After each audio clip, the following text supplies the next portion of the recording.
The so-called dispute, succession dispute between the Mnangagwa faction, which called itself Lacoste, and the so-called G40 that we were associated with. It was a power grab related to a factional fight within ZANU-PF. It had nothing to do with the public interest. It had nothing to do with the national interest. It had nothing to do with the territorial integrity of Zimbabwe. It was an unprecedented, in our region, in Southern Africa, act by the military to descend down to the level of squabbles within a political party. Before this happened, there was a constant attack on Mnangagwa and those who were perceived to be part of the Lacoste, and you were classified as a member of the G40. That was provocation. I mean, when you look at what the First Lady, the former First Lady, was doing in rallies. Are we being told that if there is a spirited political campaign within a particular party, in this case a ruling party, and if this campaign is taking place at rallies, meetings, where there's a robust debate and very tough things are said about members or leaders of the party, are we being told that in the new SADC, in the new African Union, when that happens, it's a recipe for a coup? It's a recipe for a military coup. Is that what we are being told?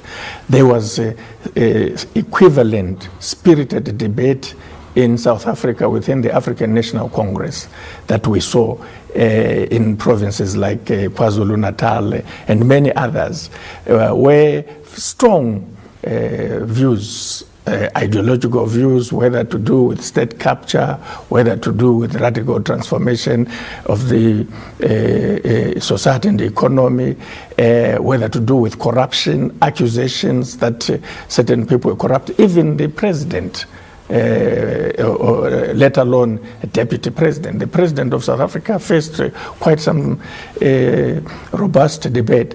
Are we being told by this question that when that happens, then the army should use force? It should unleash tanks in order to take a side? The Zimbabwean precedent is a very dangerous one. It is uncivilized. It's unbelievable that in 2017, you can get a country's army descending unprofessionally, unconstitutional, the level where you say a permanent secretary in the Ministry of Information believes that he has been insulted at a political rally. Therefore, because he's good buddies with the head of the armed forces, they are going to use that to justify the deployment nationwide, the whole country. And the country was under military siege from the 15th of November to the 18th of December.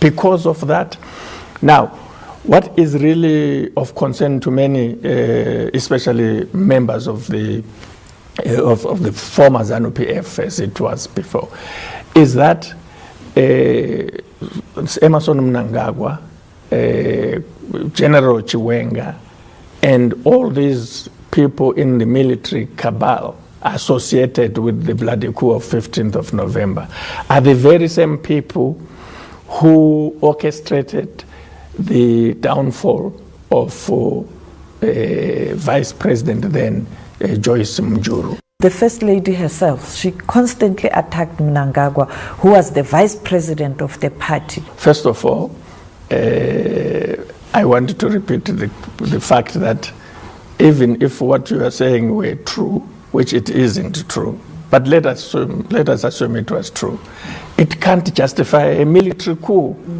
And this is the more important point than the one you are making. We cannot allow a situation where we start taking a position that the end justifies the means. So as long as we want to grab power, we will find a pretext, and in this case, the pretext will be, did you not see the humiliation of a particular leader by the First Lady? Now, let's get to the fact. The fact of the matter is that Grace Mugabe, as the First Lady, and President Mugabe went through unbelievable humiliation. Unbelievable humiliation. The people who are raising this suffer from some either selective memory or they are part of this coup. Are you corrupt? No. In fact, this is laughable. Seriously laughable. First of all, this is an accusation coming from the most corrupt politicians and public officials in the history of our country. They cannot account for the assets that they have. The richest individual in the Republic of Zimbabwe is Emmerson Mnangagwa, the one person who was responsible for setting up ZANU-PF companies when he was the Secretary for Finance of the ruling party is Emmerson Mnangagwa. There is no cent that comes from those companies, including a bank, including investments in the region, in countries like Namibia and even South Africa.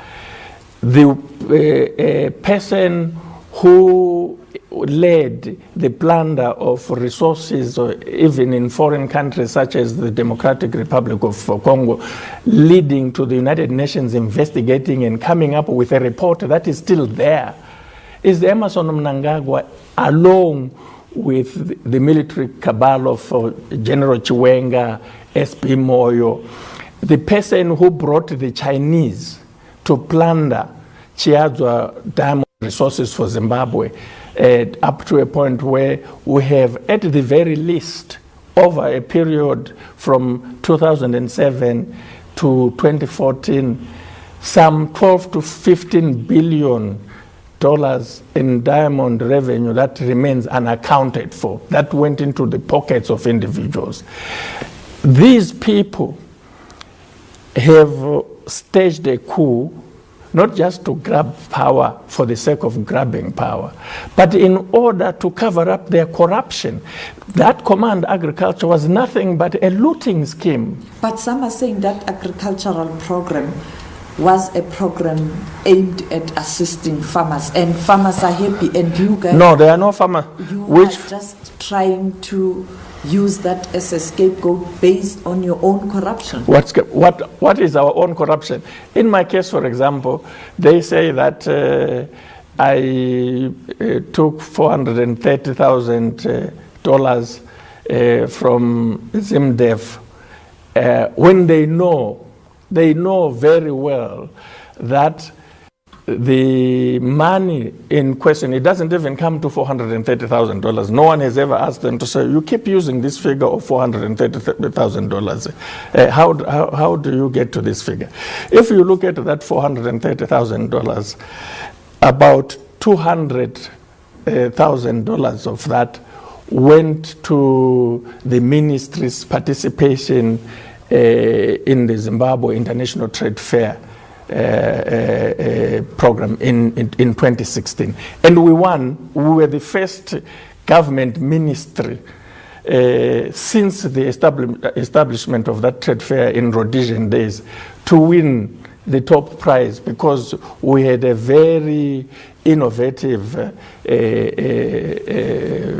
display of our work in our exhibits.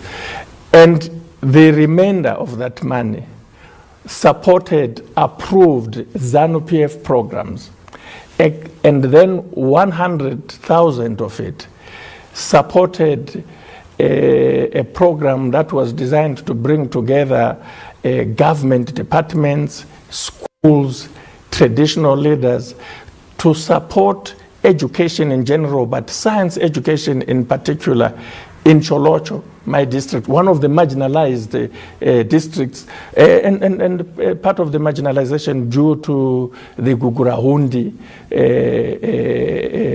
atrocities that were committed in Cholocho by this very same cabal. Not a single cent came to me. Now, but here, they are saying you are dispensing patronage. No, but you see, When does it become patronage? The fact of the matter is I was a minister with discretion in deciding how to use those funds, and there were procedures for using the funds.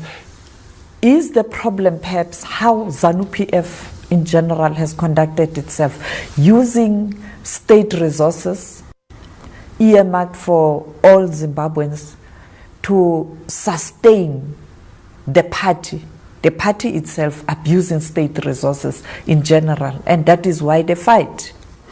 I think that there are serious questions such as the one you are raising that need to be asked. And it was under President Mugabe's watch. Well, it was under Emmerson Mnangagwa. You know, let us not play this simple game of saying it was under Mugabe and now we have a different government, different from Mugabe's government, when in fact yes, you know, the instigators and enforcers and the main players over a 37-year period are these, especially Emmerson Mnangagwa. Emmerson Mnangagwa cannot convince the world that he is different from President Mugabe. It is going to be the worst act of treachery, the worst that the region has ever seen, the liberation movement has ever seen. But he's currently changing policies. No, he's not. No, he has not changed any policies. He has slogans and anecdotes that are cynical, that are designed to placate the Western world, to make him appear that he's very different. There's no economic policy. He's Minister of Finance, he's also Minister of Economic Development. He has no economic development policy as we speak right now, which is different from the one that was in place in 2013 that ZANU-PF adopted.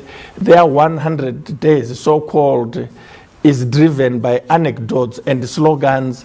It is not driven by any coherent underlying policy or message with new fundamentals.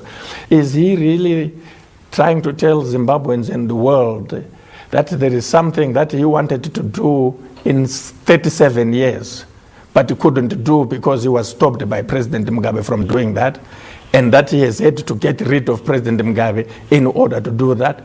Is that what Emmerson Mnangagwa wants to say? Is Emmerson Mnangagwa telling the world that he had nothing to do with Gugurahundi atrocities? He has reached out to those who were affected. He has not done that. That is a lie. First of all, I was in the leadership with him during the making of Zimbabwe's new constitution that was adopted in 2013.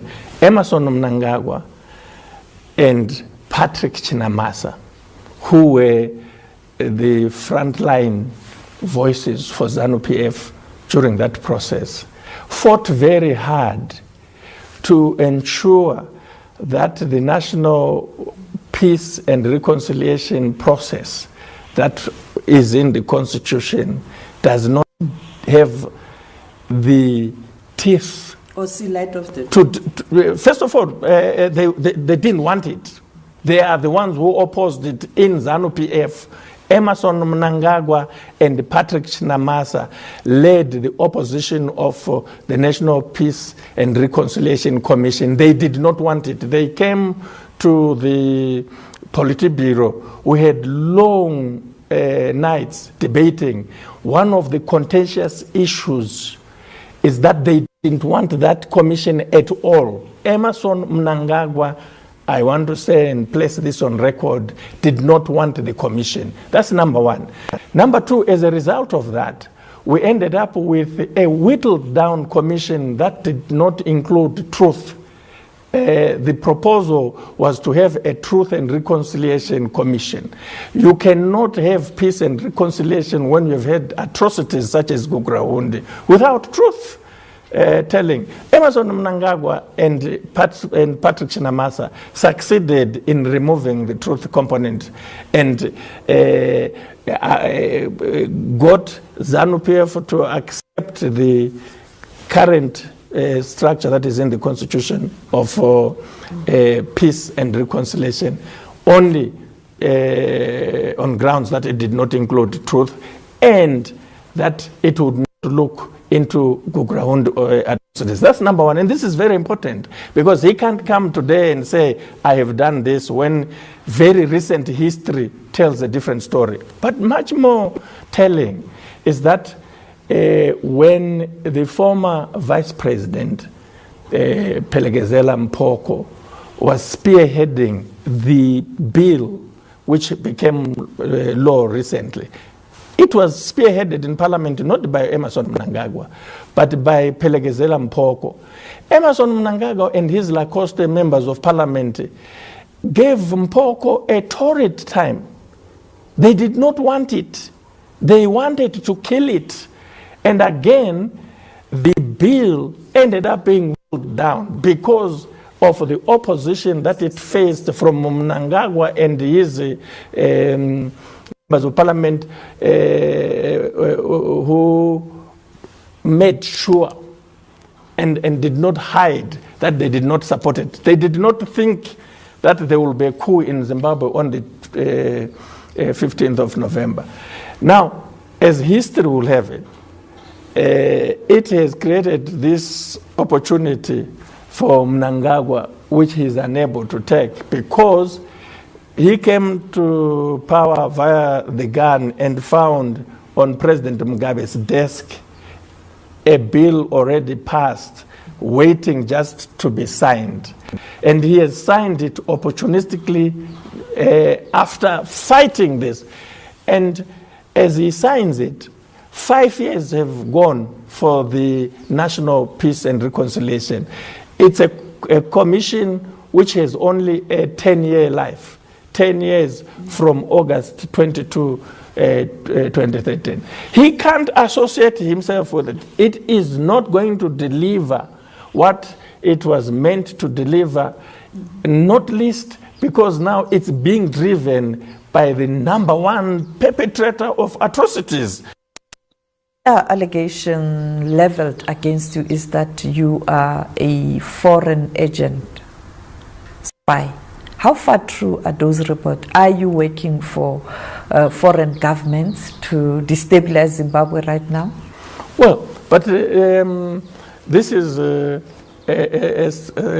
startling kind of allegation coming from people who have used this kind of allegations way back, even before independence. When it comes to people like Emerson Mnangagwa, General Chiwenga in particular, if you are educated and you are not available to them, you are not working with them, you do not support them, you are by definition a spy.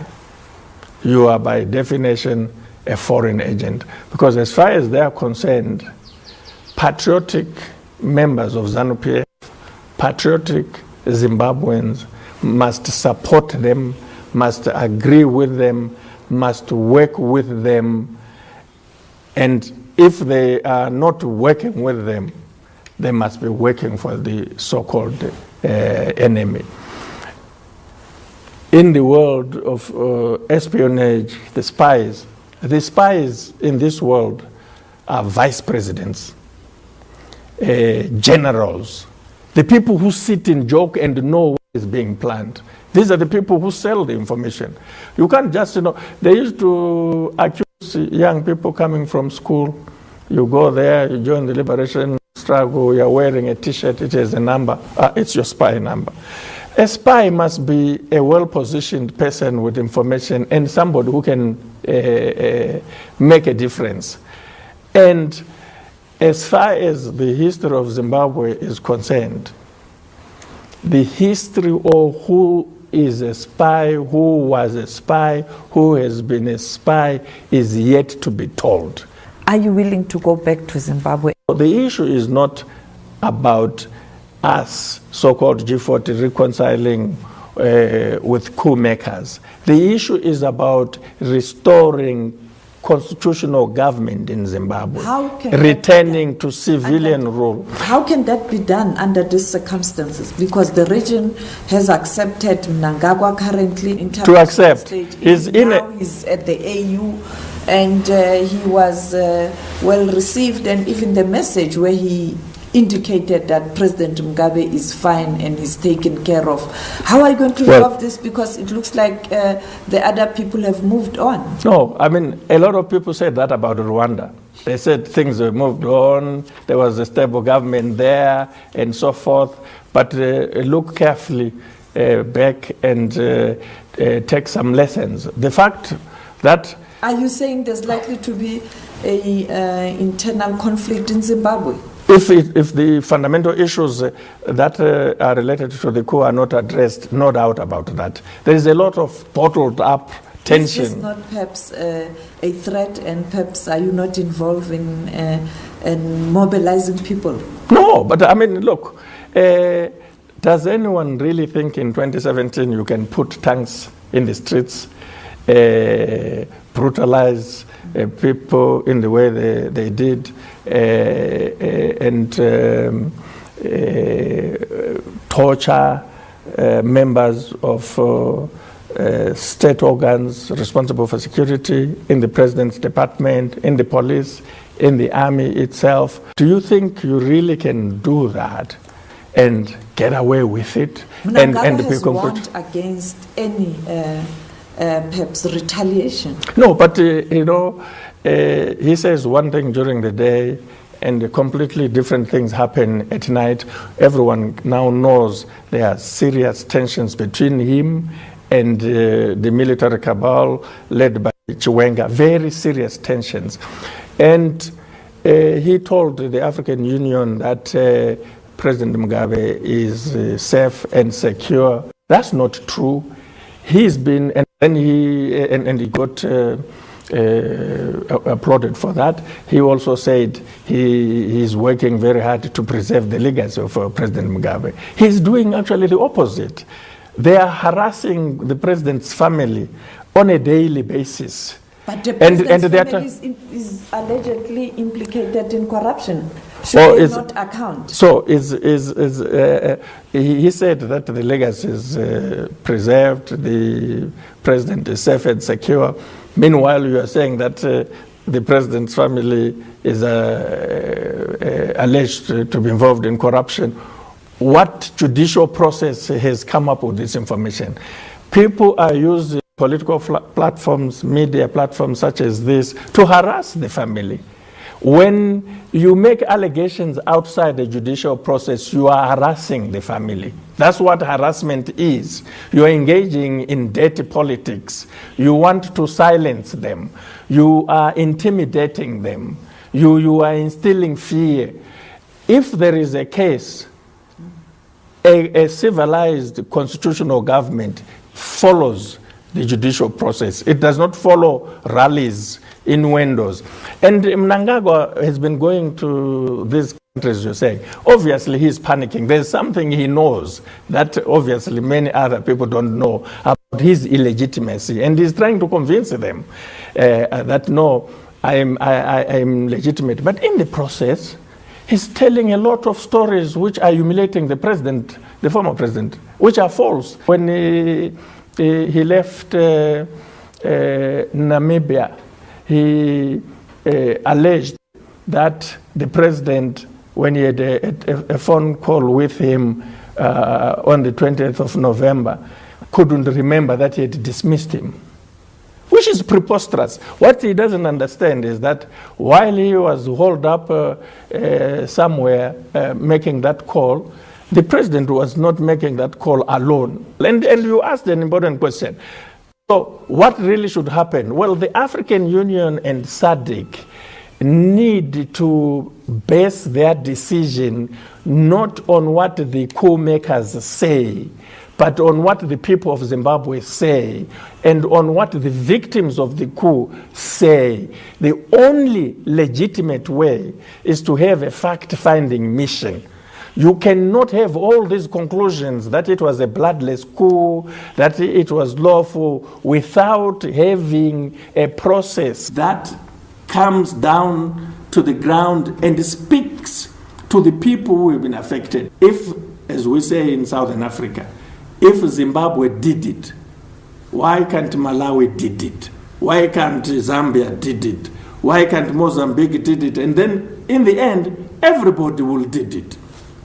And finally, have you spoken to President Robert Mugabe recently? Have I spoken to him recently? No, I have not spoken to him recently. I would like to do that, and I can only do so if an opportunity avails itself. We are concerned about the continued harassment, mistreatment, and humiliation of the president.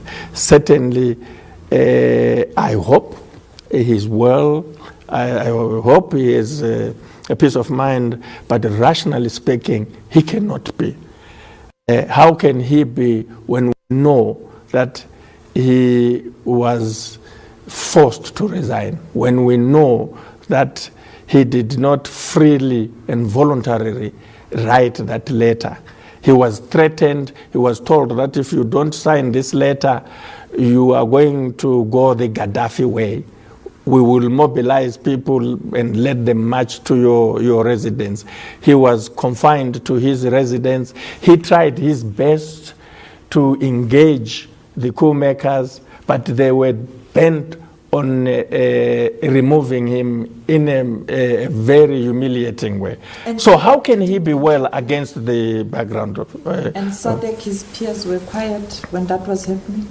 Well, I think this is why some of them have a lot of thinking to do, and I'm sure their God has been visiting their conscience, because some of what they allowed to happen might happen to them, and they will regret when it does, because they allowed the precedents in Mugabe's case.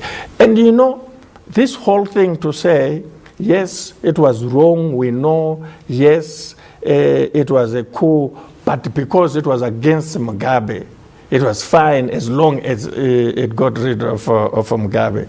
That cannot be a civilized virtue. Just because you have issues with President Mugabe does not justify the use of foul means. He stayed for too long. He stayed for too long. Yes, but are you now going to say, as part of our constitutive act as SADC and the African Union, if you are elected by your people such that you stay for too long... Some are saying those elections were not free and fair. Therefore, let's have a military coup. Is that what you are prescribing? Let's have the military coup for that reason.